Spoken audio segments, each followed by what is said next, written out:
Бұл жаттығуды көпшілік адамдар елден жасауға, бірақ бұл сіздің арқаңызға, беліңізге, бұлшықеттеріне өте пайдалы. Және де мына миға кислород барып, бас ауруында керемет жаттығу. Бірақ өзінің техникасымен жасау керек. Ендеше бірінші жаттығу жасаймыз. Диханиемен жасаған жақсы, естеріңізде болсын, демді алып жіберумен. Ендеше бірінші жаттығуды 20 рет менімен бірге жасайсыздар. Екі жаттығу, ендеше бірінші жаттығу көрсеңіз.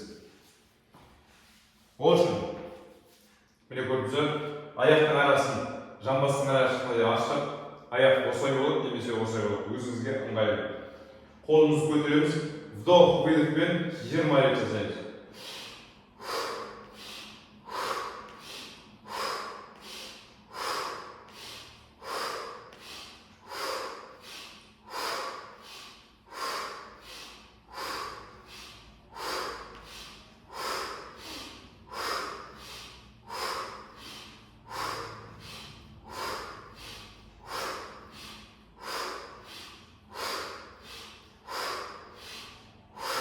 Керемет. 20 рет. Міне көрдіңіздер, кислород оттегі барады бүткіл миымызға, өкпе, жүрекке, бүткіл ағзамызға, буындарымызға өте пайдалы. Келесі жаттығуды 20 рет жасаймыз. Менімен бірге ілесіп жасаңыздар, сонда керемет нәтиже болады. Бұл жаттығуды көрсетіп жіберейін, бірінші техникасын қолымыз созып жаттық, демді мысалы аламыз. Мұнда тигіземіз міне. Негізі тимесе де ол шарт емес міне. Бір, осылай келесісі оңайымыз екі жағынан. Ендеше демді алып жібереміз. Міндетті түрде вдох выдох, дыхание қосу керек.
Керемет, 20 рет жасап болғаннан соң жайлап қырмен тұру керек, артамен сразу бірден тұруға болмайды.